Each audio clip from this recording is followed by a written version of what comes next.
চীন দেশের বাস রেল স্টেশনের গল্প। একটা ছেলে আর একটা বৃদ্ধ দুইজনই বাস স্টেশনে দাঁড়িয়ে রয়েছে, কিন্তু তাদের মনে এখনো আশা যে বাস অবশ্যই আসবে। দুইজন গল্প করতে করতে খুব ভালো বন্ধু হয়ে গেল। কিছুক্ষণ তৎক্ষণাৎ পর একটি বাস এলো। বাসে দুইজনে উঠে বসলো। বাসে 3 জন যাত্রী, ড্রাইভার এবং ড্রাইভারের কন্ট্রাক্টর একটি মেয়ে। তারা গল্প করছে যারা দুজন উঠেছে। তখন বুড়ো লোকটা কিছুক্ষণ যেতে না যেতে হঠাৎ করে বলে ওঠে, এই তুই ঠিক মতো বসতে পারিস না, যা নাম, গাড়ির থেকে নাম। তখন ছেলেটা তো অবাক, কি হলো? কিছুক্ষণ আগেই তো আমরা কথা বললাম, বন্ধু হলাম, এখন আবার কেন এসব? তখন সে বলল যে এই গাড়ির থেকে এক্ষুনি নাম। তখন ড্রাইভার দুটো নামিয়ে দিল। তখন ছেলেটা খুব রাগ হয়েছে, বুড়োকে বলল, এই বুড়ো, তোমার সমস্যা কি?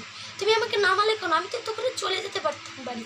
কিন্তু বুড়োটা বলল, তুই দেখেছিলি খেয়াল করে যেই 3 জন যাত্রী ছিল তাদের পা ছিল না? তখন ছেলেটা তো অবাক, বলে, আমি আমার বহু বছরের অভিজ্ঞতায় যা বুঝলাম এটা কোনো সাধারণ গাড়ি না। তখন তারা থানার ওই রেল স্টেশনের ওখানে একটা থানায় যায়। থানাটার কথা আমি আগেই বললাম, কেবল একটা থানা। সেখানে যে বলে, স্যার আমরা একটা রিপোর্ট করাতে এসেছি, একটা বাস যেখানে 3 জন মানুষ, কিন্তু তাদের পা ছিল না। স্যার বলল, পুলিশ ইন্সপেক্টর বলল, এই ছেলেরা, তোমরা কি বুড়োকে নিয়ে নেশা করে এসেছো? কেন, কি হয়েছে স্যার? আপনি তো ইন্সপেক্টর, তাহলে আপনাকে কেন এরকম মনে হচ্ছে? আপনি এরকম কেন বলছেন? এরকম বলে কিছু হতে পারে? তখন পরের দিন তাদের কথা না শোনায় তারও পরের দিন খবরে আসলো ওই বাসটা একটা ঘন জঙ্গলে পা গিয়েছে, কিন্তু বাসটার ভিতরে কোনো যাত্রী পাওয়া যায়নি। এই নিয়ে তো পুলিশ তাদেরকে আবার ডায়েরি করালো। ডায়েরি করানোর পরে তারা তদন্ত করতে বললো।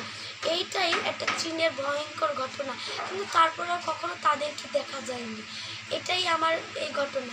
অবশ্যই সাবস্ক্রাইব করবেন, আর এরকম নিত্য নতুন ভিডিও ভূতের গল্প পেতে অবশ্যই চ্যানেলটাকে সাবস্ক্রাইব এবং লাইক করবেন। আসসালামু আলাইকুম।